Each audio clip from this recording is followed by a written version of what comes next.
Can you see my screen? Yes. All right. So, um, so basically, there are not a lot of documented light clients on Bitcoin, but then the one that stands out is the SPV, which is oh, I made a mistake here, but basically this is supposed to be simple payment verification. Simple payment, which basically means that based on the design of the Bitcoin blockchains, basically this is just a way of verifying transactions, verifying payments, and rather than like just basically achieving what it's supposed to do, but in a lighter way, which is what most light clients are supposed to do.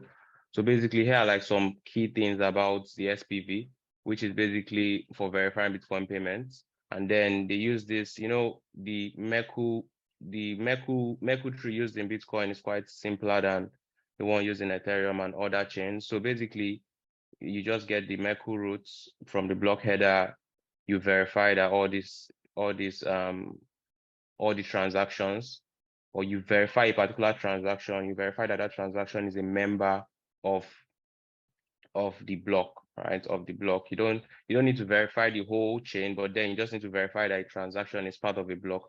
Then there's this cool thing they use for efficient searching, which is the Bloom filter. So it's just a cool way of, or a simpler way, a more efficient way, not necessarily cool, but basically is just a way for them to be able to search in a way that it doesn't it's not too expensive or too computationally expensive for the SPV itself. So basically, it's more like an array, and basically you have like on and off bits, and then when you now have like multiple ons. So anytime you want to look for a particular transaction, you kind of search, and it's able to say if a transaction is not included, but it's not able to say exactly if it's included. So it's basically a probability data structure. Basically, it's depending on how maybe the amount of ones you have, you might say it's probably like 70% yes and no, but then it's very efficient, and that's what they use. And then so basically, like I said at the beginning, I think Bitcoin was like the starting of all this, right? So it has a very, in terms of technical, like it's in terms of the technical part of it, it's really, really simple, right? It doesn't like most like Stacknet or Ethereum, they have more like, um let's say cooler technologies or better ways to solve this problem. But one thing that I actually got from just reading about the SPV is actually simplicity, right? It's very simple. Like you could literally understand how it works just from reading the one-page documentation. And that is what I think we could learn from Bitcoin, or we could get from Bitcoin, which is basically, I'm not necessarily saying Beerus is not simple, but at the same time, it's more like a way of thinking around building the software, a way of like the decisions we make, right? And I think Ben mentioned something about making it code simple, and I think that's actually really, really good. And recently, I was opportune to work on a project which is it's called ISMP, and basically what this project does is it's supposed to interact. It's supposed to be like an in for basically an interoperability protocol, right? But then the protocol is really, really simple, right? It's like you could literally just take the spec and you're already understanding what's happening.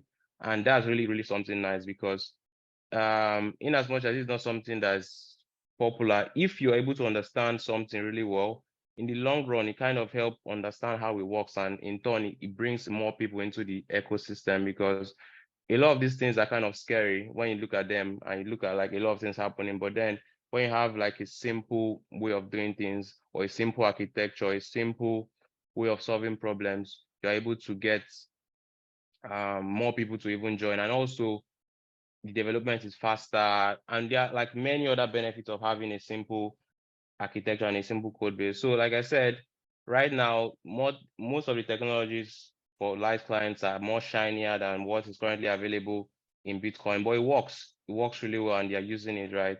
So thank you very much. And this is just have like the guide I used, and yeah. That's awesome. So on the Bloom filter side, how does the light client is checking for transaction inclusion, right? Yes. How does it populate the Bloom filter without seeing every transaction, or am I misunderstanding that?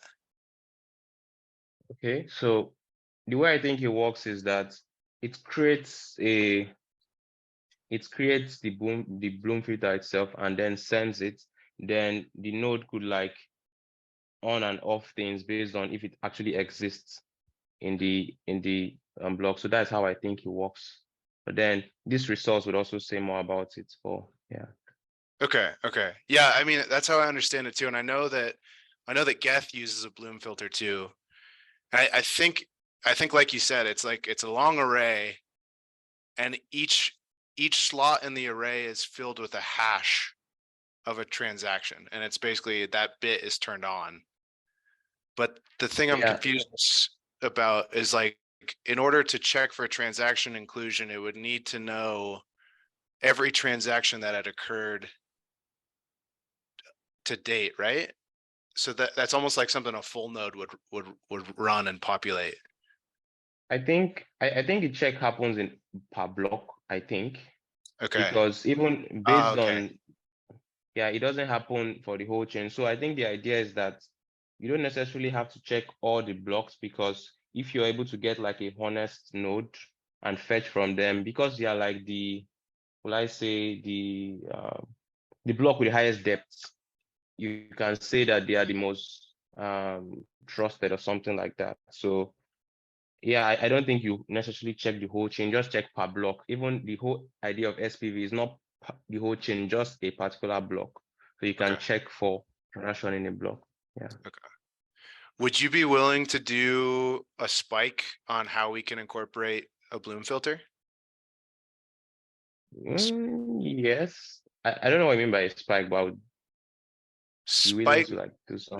Spike just means like not necessarily code related or not necessarily PR related, more just like just some research on, how would a Bloom filter look in Beerus if we were to do it? Does it even make sense? It's kind of like rule it in or rule it out. Do we actually spend dev time on this thing?